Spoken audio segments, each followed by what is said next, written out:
Ika Nur Anggita di Kabar Hari Ini Al-Falah Channel edisi Rabu 8 Juli 2020. Setelah sukses pemberangkatan gelombang pertama, PPTI Al-Falah Salatiga kini melaksanakan pemberangkatan gelombang kedua. Gelombang kedua meliputi daerah Temanggung, Magelang, Salatiga, Boyolali, Purwodadi, Grobogan, dan Semarang. Untuk lebih jelasnya, kita akan terhubung bersama rekan kita Ahmad Muzaki yang sudah berada di lokasi. Selamat sore Ahmad Muzaki. Ya, selamat sore juga. Ya, di mana posisi Anda saat ini? Untuk saat ini saya sedang berada di depan pos penjagaan Pos Joko Santri PPTI Al-Falah Salatiga. Baik, rekan Ahmad Muzaki bisa dijelaskan keadaan di lapangan saat ini? Oh iya, terima kasih Ika.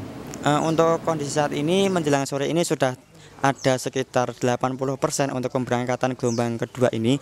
Dikarenakan kuota di gelombang kedua ini melebihi dari gelombang pertama, maka dari itu tim Joko Santri membagi gelombang kedua menjadi 2 gelombang lagi, yaitu pada hari ini dan besok pada hari Kamis. Untuk lebih jelasnya, kita akan langsung bertanya kepada salah satu petugas di sini. Di sini saya sudah bersama dengan Mas Royan. Ya Mas, bagaimana kabarnya? Alhamdulillah baik. Jelaskan Mas, bagaimana teknisi pemberangkatan di gelombang kedua ini? Untuk gelombang 2 ini kami bagi menjadi 2 gelombang lagi. Untuk yang gelombang pertama pada hari ini kami khususkan untuk mahasiswa daerah Magelang dan Temanggung. Sedangkan untuk mahasiswa selain Magelang dan Temanggung seperti Salatiga, Kabupaten Semarang, Boyolali dan sekitarnya itu diberangkatkan pada hari besok. Oh iya, untuk kuotanya sendiri sekitar berapa orang? Kuotanya kami sudah menyediakan sekitar mungkin untuk laki-laki bisa sampai 80 orang dan untuk yang perempuan bisa untuk 80 orang lebih. Ini kan ada penambahan jumlah dari gelombang pertama.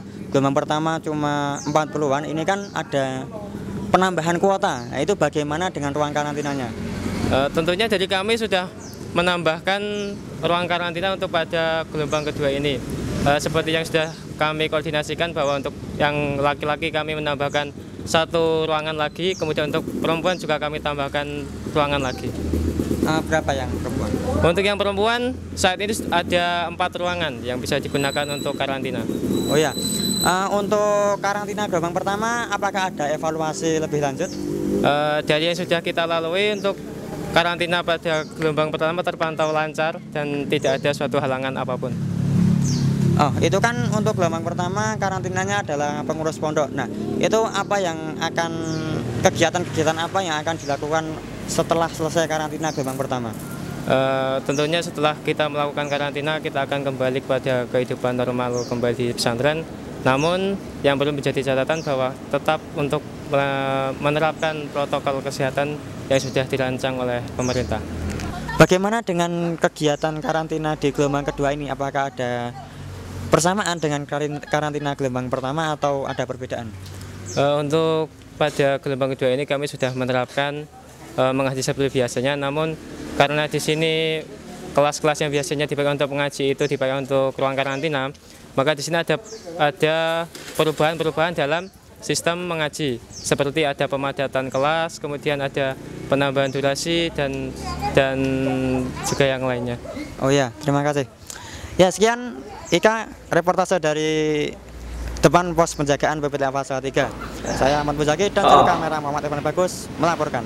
Baik, terima kasih rekan Ahmad Muzaki atas laporannya. Baik pemirsa, itu tadi laporan dari rekan kita Ahmad Muzaki di lokasi Joko Santri PPTI Al-Falah Salatiga. Untuk kali ini kita akan terhubung dengan rekan kita Aminatul Asna yang berada di ruang karantina PPTI Al-Falah Salatiga.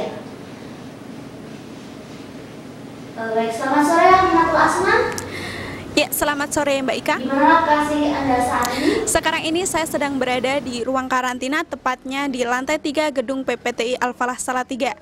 Ruangan ini yang nantinya akan dijadikan sebagai tempat karantina selama 14 hari ke depan. Baik, bisa dijelaskan bagaimana keadaan di ruang karantina PPTI Al-Falah Salatiga saat ini? Ya, bisa kita lihat pemberangkatan gelombang 2 pada hari Rabu 8 Juli 2020 sejauh ini masih berjalan kondusif.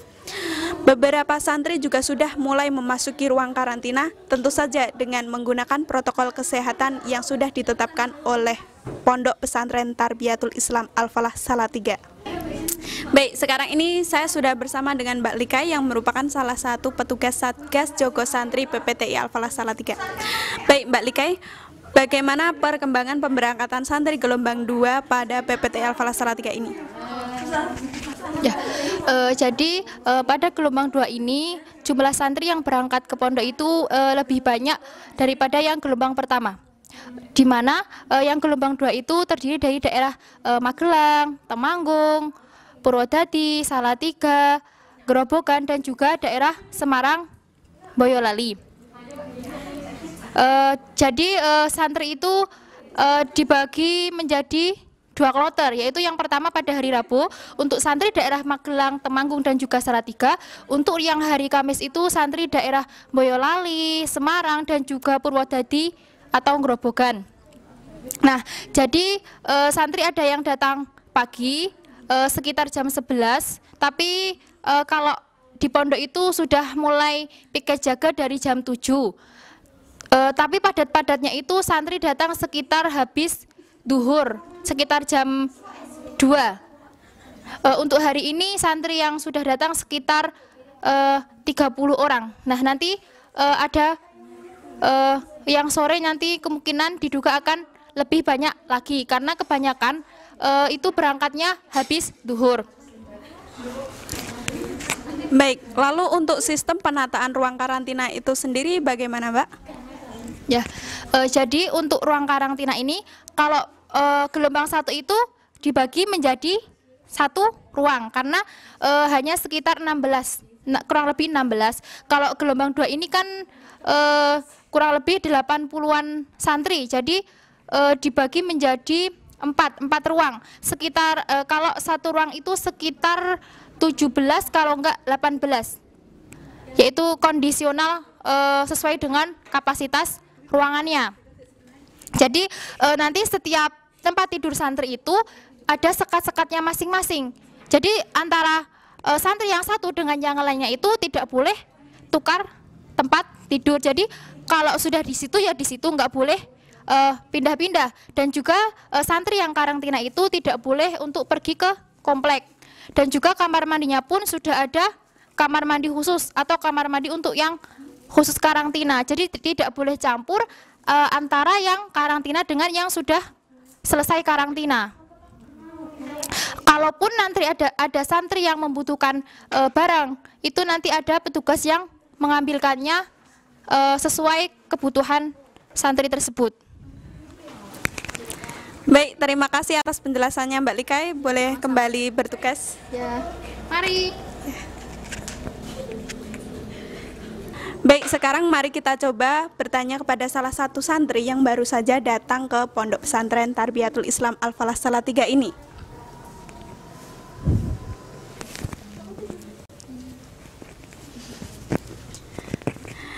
Baik, Mbak Vina, bagaimana perasaan Anda sendiri setelah 3 bulan menjalani aktivitas belajar di rumah saja dan sekarang harus kembali lagi ke pondok pesantren ini? Perasaan saya sendiri itu ya senang karena liburan selama 3 bulan itu sangat membosankan di rumah. Jadi walaupun di pondok itu menjalani isolasi lagi, tapi ya setidaknya bisa menjalankan aktivitas yang lebih efektif. Baik. Lalu untuk tanggapan Anda sendiri setelah melihat ruang karantina ini seperti apa? Ruang karantinanya cukup baik dan fasilitasnya cukup memadai karena seluruh satgas bisa membantu yang karantina. Baik. Lalu apa saja sih yang Anda persiapkan sebelum berangkat lagi ke pondok ini? Tentunya yang pertama adalah niat, dan saya membawa hand sanitizer, saya mempersiapkan hand sanitizer, peralatan makan sendiri, alat ibadah sendiri, alat makan, vitamin, dan persediaan masker, dan membawa surat izin dari RT RW. Baik, terima kasih Mbak Vina, silahkan melanjutkan aktivitasnya kembali. Baik, itu tadi adalah laporan terkini dari ruang karantina PPTI Al-Falah Salatiga. Saya Amilatul Asna, kembali ke studio. Baik, terima kasih rekan Aminatul Asna atas laporannya. Oke pemirsa, sekian kabar hari ini Al-Falah Channel edisi Rabu 8 Juli 2020. Kita akan kembali lagi di kabar hari ini edisi selanjutnya. Saya Ikan Nur Anita. Assalamualaikum warahmatullahi wabarakatuh.